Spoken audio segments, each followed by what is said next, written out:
Один из символов Берлина и всей Германии – Бранденбургские ворота. Сегодня это обязательная точка в маршруте любого туриста, приезжающего в немецкую столицу. И сложно представить, что почти 30 лет к Бранденбургским воротам вообще невозможно было даже подойти. Рядом с ними проходила Берлинская стена, отделявшая Восточный Берлин от Западного, капиталистический мир от социалистического, свободу от диктатур.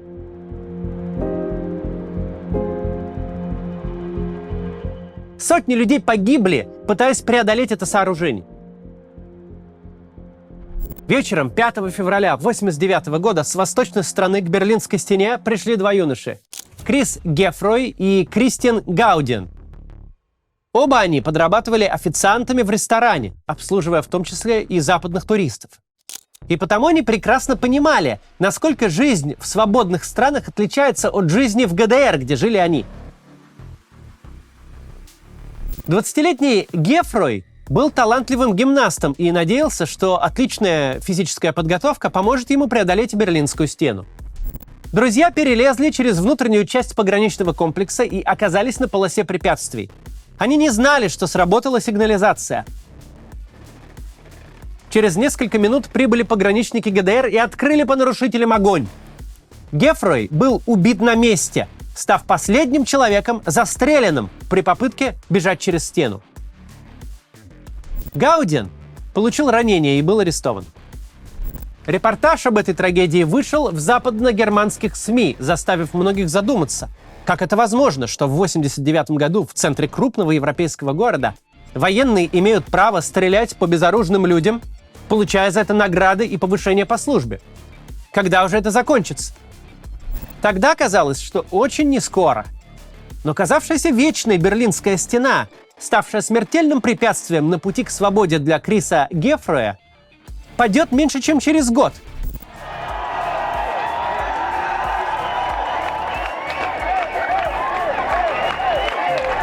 Причем произойдет это от настолько невероятных, возможно, даже нелепых событий, от такой череды ошибок и глупостей правящего тогда в социалистической Германии режима, что в это сложно поверить даже сегодня, точно зная все факты. Этот фильм про одну ночь, когда стена, оказавшаяся вечной, вдруг взяла и рухнула.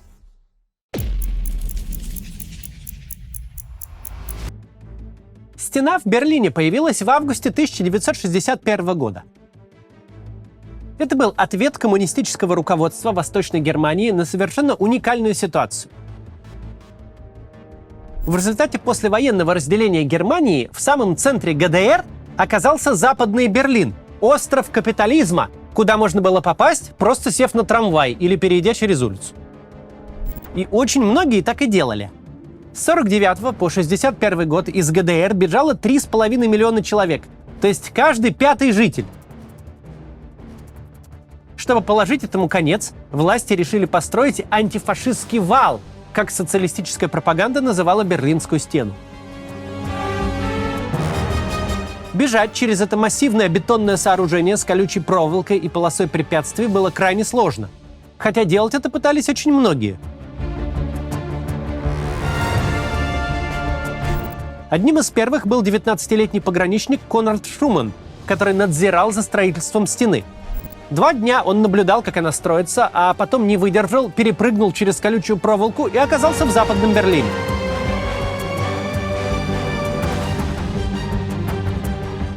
Остальным перебежчикам было намного сложнее. Люди шли на всевозможные ухищрения, лишь бы бежать из ГДР. Они прыгали из окон домов, выходящих на запад, рыли подземные туннели, таранили шлагбаумы автомобилями и даже паровозами, перелетали стену на дельтапланах и легкомоторных самолетах. Многие, как Крис Гефрой и его друг, пытались через стену просто перелезть, что было сопряжено с риском для жизни. По тем, кто пробовал прорваться через стену, пограничники ГДР открывали огонь. За почти 30 лет существования стены погибли, по разным оценкам, от 140 до 1245 человек, в том числе 2 детей. Восточноевропейский блок находится в экономическом кризисе, и ГДР не исключение. Долгое время Восточная Германия была витриной социализма, и огромные деньги тратились на пускание пыли в глаза. Главным спонсором этого благополучия выступал, конечно, Советский Союз. Однако к концу 80-х деньги у старшего брата закончились. Перестройка идет в СССР полным ходом, и уже несколько месяцев Восточную Европу сотрясают перемены. В Венгрии бархатная революция, и новые власти налаживают отношения с соседями из капиталистического лагеря. 27 июня главы МИД Венгрии и Австрии торжественно перерезают колючую проволоку на границе двух этих стран. Отныне венгры могут свободно ездить на австрийскую территорию.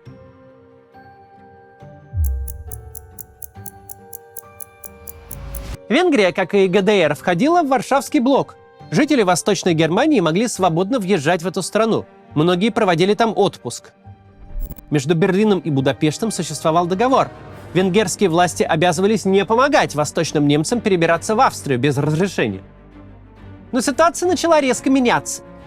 19 августа власти Венгрии и Австрии устроили так называемый европейский пикник недалеко от пограничного городка Шопран. Граница между странами была открыта для всех желающих в течение нескольких часов.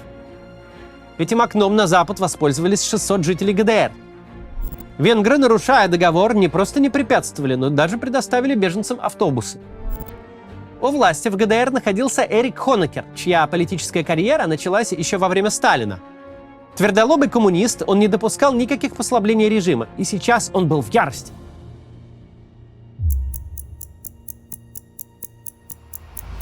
А ситуация накалялась. Уже в сентябре венгерские власти официально открыли границу с Австрией для граждан ГДР. За 3 дня на запад перебрались 15 тысяч восточных немцев. Эрик Хонекер немедленно запретил поездки в Венгрию. Тогда беженцы стали направляться в Чехословакию и Польшу, которые тоже входили в состав Варшавского блока. Они укрывались на территории западногерманских посольств в Праге и Варшаве, откуда их потом на поездах вывозили на территорию ФРГ. Этим путем в страну за сентябрь покинули еще порядка 50 тысяч человек.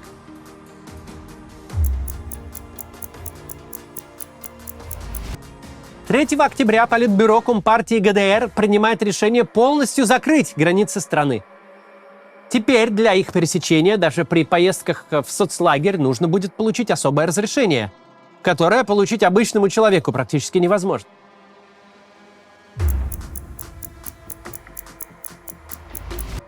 Такие драконовские меры были для граждан ГДР непривычны. В отличие от жителей СССР, которые вообще не могли выезжать за границу без долгой и сложной процедуры согласования, восточные немцы до сих пор пользовались привилегией свободного перемещения, хотя бы внутри Варшавского договора. Уж с поездками в Чехословакию или Венгрию у них никогда не было проблем. Решение Хонекера о закрытии границ приводит к резкому росту недовольства и первым акциям протеста. Начинаются стычки с полицией. Особенно жесткие столкновения происходят 5 октября в Дрездене. По отчетам властей, 45 полицейских получили ранения.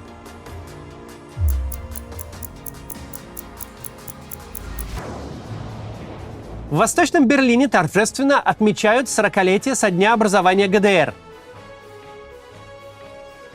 На трибуне все руководство Компартии. Почетный гость – советский генсек Михаил Горбачев. Традиционная праздничная демонстрация внезапно превращается в протестный митинг. Участники скандируют «Перестройка» и «Горбачев, помоги!».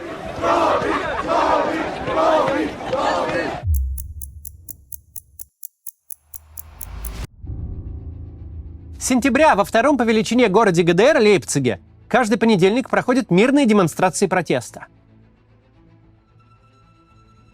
Они начинаются в церкви Святого Николая, где известный на всю страну пастор Кристиан Фюрер читает молитвы о мире. Первое время эти акции не выходят за стены храма. Позже протестующие начинают выходить на небольшие марши по соседним улицам, а затем устремляются в центр города. Власти стараются помешать протесту. Полиция разгоняет акции, за наиболее активными участниками охотятся спецслужбы Штази. Но ничего не помогает, число митингующих только растет.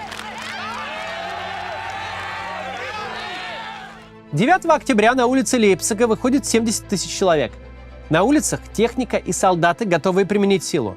Но приказа из Берлина на разгон демонстрации так и не последовало. Хонекер поручил заниматься событиями в Лейпциге секретарю ЦК Эгону Кренцу, не зная, что Кренц уже несколько месяцев плетет тайный заговор против самого Хонекера, рассчитывая прийти к власти. Пачкать руки в крови мирных демонстрантов было не в интересах Кренца. Через неделю шествие собрало уже 120 тысяч участников. Через еще неделю 320 тысяч. Примерно все взрослое население Лейпцига. Большие митинги идут и в других частях ГДР. Требования быстро эволюционируют от свободного выезда из страны до немедленных экономических и политических реформ. Протестующие требуют демонтировать тоталитарный режим.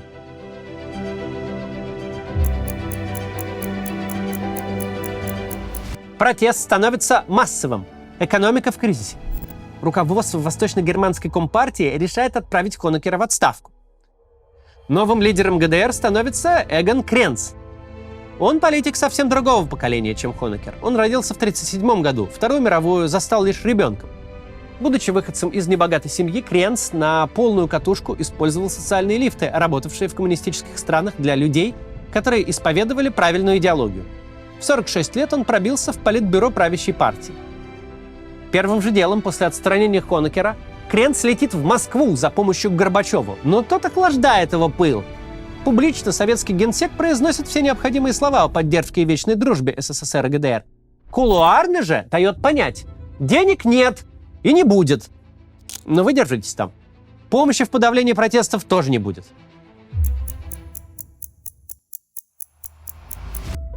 Отставка Хонекера нисколько не успокоила ситуацию. Демонстрации разгораются с новой силой. 4 ноября на Александрплац в Восточном Берлине выходит, по разным оценкам, до 1 миллиона человек.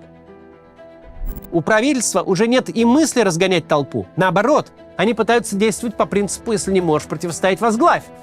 Мол, это не протест против властей, а здоровая инициатива народных масс и критика отдельных негативных тенденций. Поэтому протестный митинг транслируют в прямом эфире государственное телевидение. А со сцены к собравшимся пытается обратиться член Политбюро правящей партии и глава ее берлинского комитета Гюнтер Шабовский. Но безуспешно. У людей нет никакого доверия к представителям коммунистических властей. Они освистывают Шабовский. Billigen wir einander die Kultur des Dialogs zu.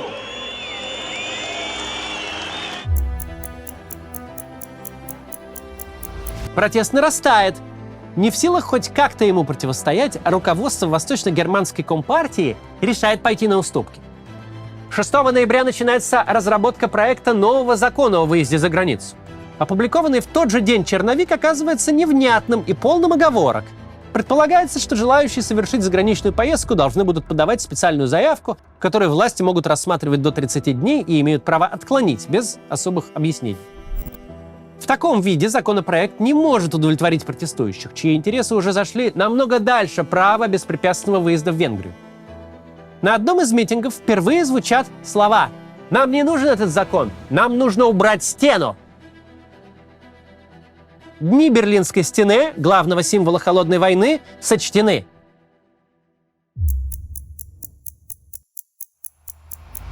Утром 9 ноября 1989 года специальная группа чиновников готовит новый вариант временного порядка пересечения границ. Руководит группой Герхард Плаутер из Министерства внутренних дел. Получившийся документ совсем небольшой, всего 3 пункта и 4 подпункта в одном из них. Требования подавать заявки на выезд за границу властям остались, но критерии смягчены существенно. Теперь, по сути, не нужны никакие основания для получения виз. А еще сказано, переход границы в целях эмиграции возможен в том числе через пропускные пункты Берлинской стены. Наконец, авторы добавляют в проект роковое для режима ГДР слово «немедленно», имея в виду, что изменения вступят в силу сразу после публикации документа. Случиться это должно на следующий день, 10 ноября, когда будет обнародован пресс-релиз с более подробными разъяснениями порядка выезда из ГДР. Плаутер отправляет законопроект начальству и, довольный проделанной работой, покидает офис. У него планы на вечер. Они с супругой собираются в театр. Лишь вернувшись домой, Лаутер узнает, к каким последствиям привел разработанный им документ. Подготовленный комиссией проект попадает на заседание ЦК. На рассмотрение документа, который скоро положит конец их правлению, уходит менее получаса. Задав несколько не очень важных вопросов и предложив пару косметических правок, члены ЦК переходят к следующим пунктам повестки дня.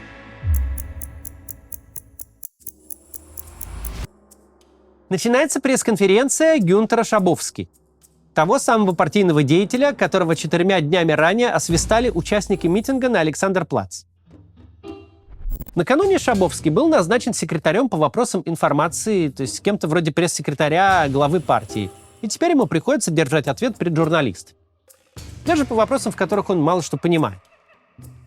За несколько минут до начала пресс-конференции Эгон Кренц вручает Шабовский листы с текстом нового закона. Но Шабовский даже не думает с ними ознакомиться. «Я говорю по-немецки и способен прочесть текст громко и без ошибок». Так Шабовский будет позже объяснять, почему он не стал готовиться к заявлению заранее.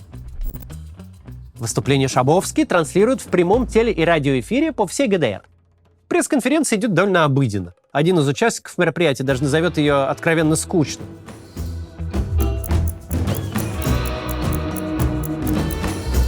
До конца мероприятия остается 7 минут.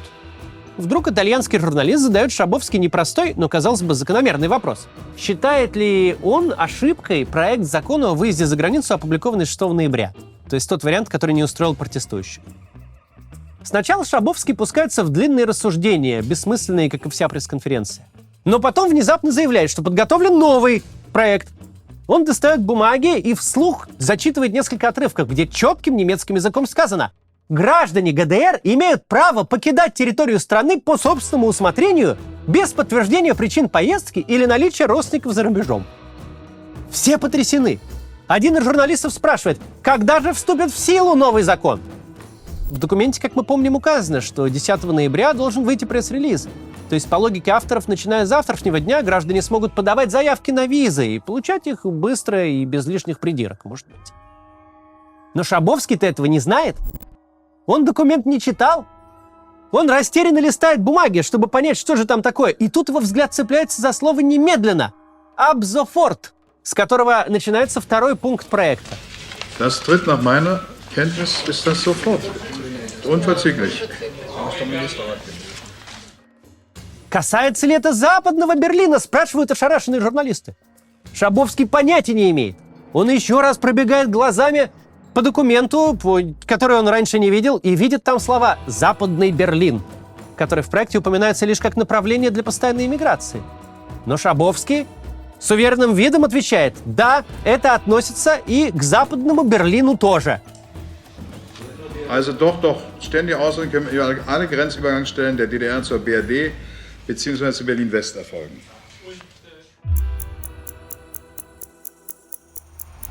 Текст законопроекта журналистам не выдали, поэтому они ориентируются исключительно на слова Шабовского. И делают вывод, что все ограничения на выезд отменены, причем прямо с этой минуты. В таком виде информация попадает на ленты информагентств.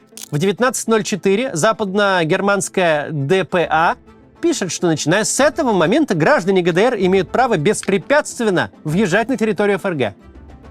Примерно в это же время свои сообщения выпускают Рейтер и Associated Press.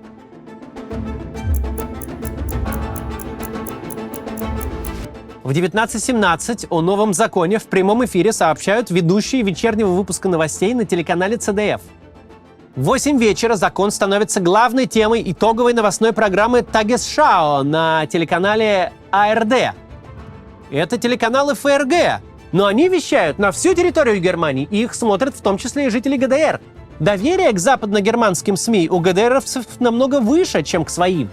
Новость распространяется мгновенно.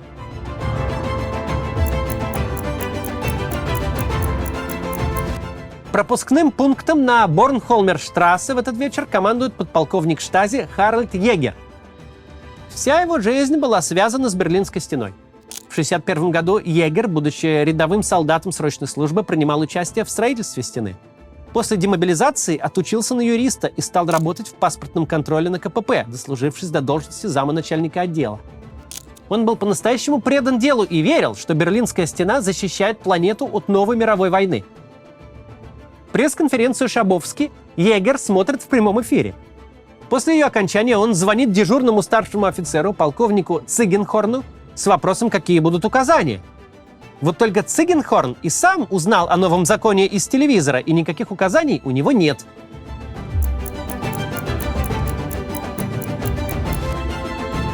Жители Восточного Берлина начинают прибывать на пропускные пункты у Берлинской стены.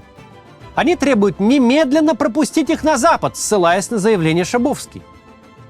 На Борнхольмерштрассе, как докладывают егеру подчиненные, очень быстро собирается около 100 человек, то есть в несколько раз больше, чем пограничников. Однако у пограничников по-прежнему нет никаких новых приказов.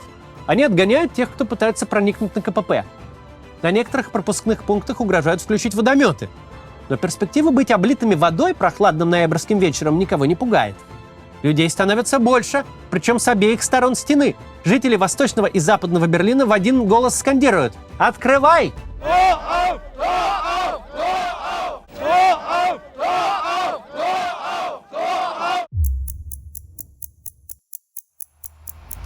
К пропускному пункту на Борнхольмерштрассе подъезжает полицейская машина. Из нее через громкоговорители сообщают: Ich bitte Sie im Interesse der Ordnung und Sicherheit, den Platz im Vorhof der Grenzübergangsstelle zu verlassen und sich an die zuständigen, von mir eben bekannt gegebenen Meldestellen zu wenden. Es ist nicht möglich, Ihnen hier und jetzt die Ausreise zu gewähren. Ну, часть людей уходит туда. Но вскоре они возвращаются в ярости. Участок закрыт. Никаких документов там не выдают. Свою злость они sрывают руганью на пограничников. Verarschung ist das hier. Genau, nein, dann hätte ich auch zu Hause bleiben können und pennen können. Dann wäre ich jetzt gerne hier, ist ehrlich, meine Meinung. Вскоре у стены собираются десятки тысяч человек. Выросшие в условиях диктатуры люди привыкли жить по принципу «бери, пока дают». Начальство в любой момент может передумать и отменить собственное решение. Поэтому действовать нужно незамедлительно. Пограничники же продолжают нести службу в соответствии с уставом. А устав требует открывать огонь на поражение по нарушителям границы. Берлин в шаге от ужасного кровопролития. Но среди офицеров не находится ни одного человека, готового отдать приказ стрелять по безоружной толпе.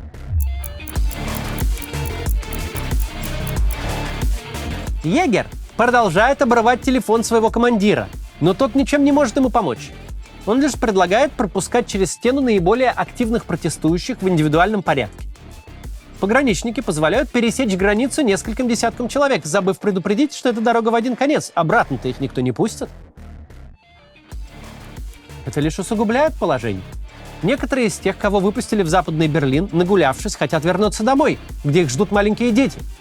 Они устраивают скандал возле западных ворот КПП на Борнхольмерштрассе. Егеру ничего не остается, кроме как пустить их обратно. Это было прямым нарушением приказа Цегерхорна. Но егеру было уже все равно.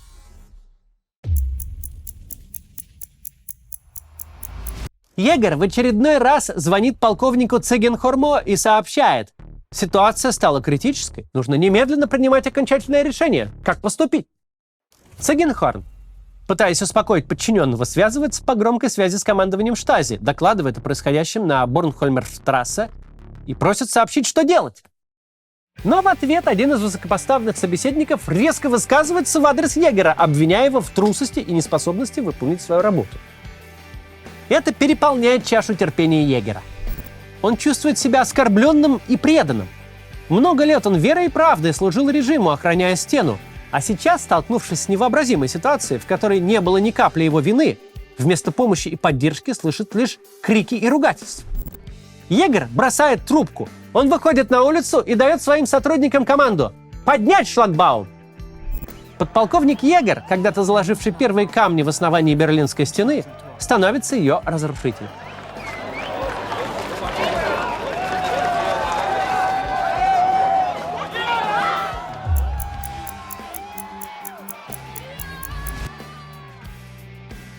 Вслед за Борнхольмерштрассе открываются ворота и на других КПП. Политбюро, разрабатывая закон о выезде из ГДР, предполагало всего лишь установить новый, немного упрощенный порядок пересечения границы, выдачи виз и оформления паспортов. Но никого уже не волнует, чего там хотело Политбюро. Границу словно стирают ластиком. Тысячи восточных немцев хлынули через стену.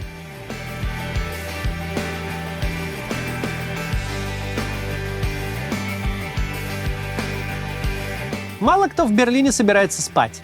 ГДРовцев встречают объятиями и шампанским. В круглосуточных кассах местных банков каждому выдают по 100 западно-германских марок. В ресторанах перебежчикам бесплатно наливают пиво и шнапс.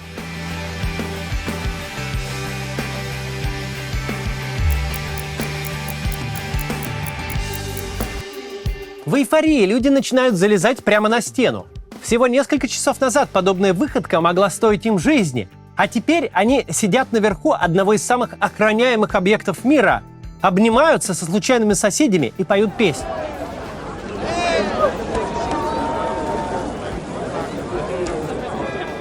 Многие начинают кто молотками, кто ледорубами, а кто и просто голыми руками отламывать куски от стены под ликующие крики толпы и вспышки фотокамер.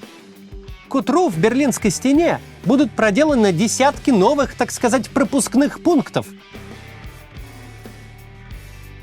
Власти ГДР вынуждены будут открыть и новые легальные места перехода границы, в том числе и легендарный Глиникский мост. Много десятилетий его использовали для обмена шпионами и политзаключенными между СССР и США. Теперь же по этому мосту идут обычные граждане.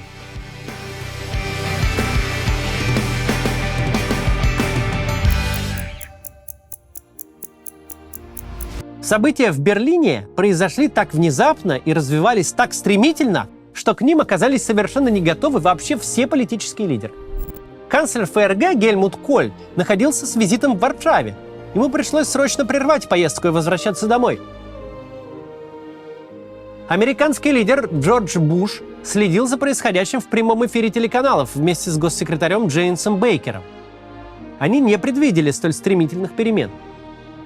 Советский посол в Восточном Берлине Вячеслав Кочемасов вечером 9 ноября отправился спать. Никто из остальных сотрудников диппредставительства не решился взять на себя ответственность и сообщить в Москву о том, что происходит в ГДР. В итоге Горбачеву об открытии Берлинской стены доложили лишь утром 10 ноября. По его собственным воспоминаниям, генсек воспринял информацию сдержанно. «Я, — говорит, — принял доклад к сведению. Мы перешли на новый этап. Не то чтобы у меня был энтузиазм по этому поводу, — сказал Горбачев, — но я принял это как должное». Следующие 4 дня жители ГДР гуляют на свободе, осаждают Макдональдсы и магазины электроники, нагружают свои трабанты дефицитными продуктами и одеждой. За уикенд Западный Берлин посещают около 2 миллионов жителей восточной части города. Точно посчитать невозможно, ведь пересечение границы никак не контролировалось.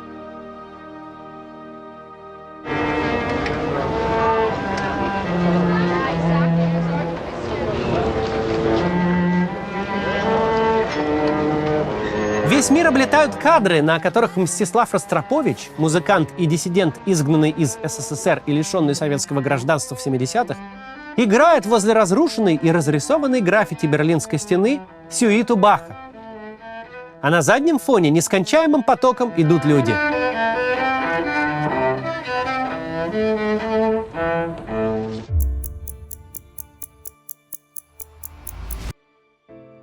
Ноябрьские события не привели к мгновенной ликвидации ГДР. Стена пусть и получила множество пробоин, но продолжала стоять на прежнем месте. Вскоре восстановился и порядок на пропускных пунктах. Пересечь границу можно было только получив визу. Правда, выдавали их всем желающим и действительно быстро. У идеи возвращения Единой Германии на карту Европы были высокопоставленные противники, среди них премьер-министр Великобритании Маргарет Тэтчер. «Мы уже дважды победили немцев», — негодовала она в частных беседах, а они все возвращаются и возвращаются. Поддерживал коллегу и французский президент Франсуа Миттеран, который воевал против немцев в годы Второй мировой войны.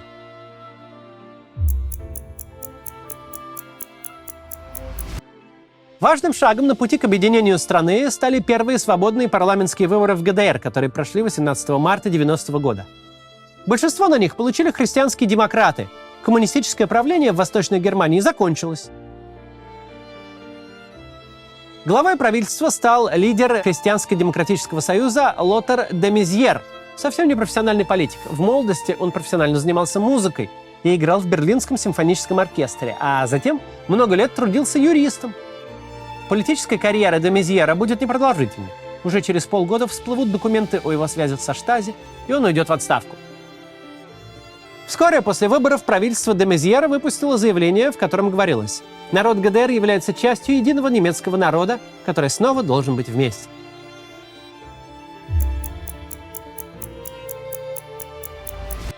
В Бонне, столице ФРГ, прошла первая встреча в формате 2+4, то есть 2 немецких государства и 4 бывших союзников по Второй мировой – СССР, США, Великобритания и Франция. Участникам предстояло подготовить договор об окончательном урегулировании в отношении Германии, который будет подписан в Москве 12 сентября 1990 года. Самой непримиримой стороной переговоров оказался, конечно, Советский Союз, который объединению Германии всячески сопротивлялся. Тогда в ход пошли финансовые аргументы и сработали. СССР, находившийся в глубоком экономическом кризисе, был рад любому притоку свободно конвертируемой валюты. Кроме того, Германия обязалась не размещать на бывшей территории ГДР ядерное оружие и сократить свои вооруженные силы. Вывод советских войск планировался постепенным, вплоть до 1994 года. А вот обещания не расширять НАТО на восток нет ни в этом договоре, ни в любых других официальных документах.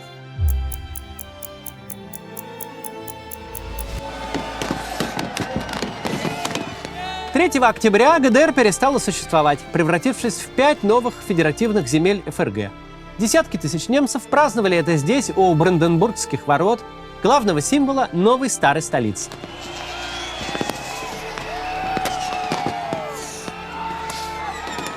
Официальный демонтаж Берлинской стены начался в июне 90-го года и завершился к концу года.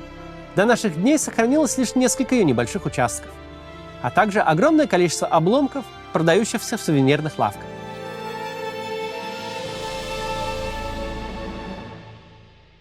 Этот памятный знак установлен на том месте, где в феврале 1989 года был убит Крис Гефрой. Он решился прорваться через полосу смерти, потому что был уверен, что Берлинская стена простоит вечно, что лучшие годы его жизни пройдут в ненавистном ГДР, что будущее юноши туманно и мрачно. Так в тот момент думало и подавляющее большинство граждан Восточной Германии. Но кризис нарастал, давление усиливалось, и на этом фоне руководство ГДР совершало все новые и новые ошибки. Режим, десятилетиями казавшийся монолитным, задрожал и начал разрушаться за считанные месяцы. И когда внезапно открылось окно возможностей, восточно-германские граждане не упустили шанс этим воспользоваться. Они, как и Гефрой, но уже вместе пришли к Берлинской стене, и никакие шлагбаумы сдержать их уже не смогли. До завтра.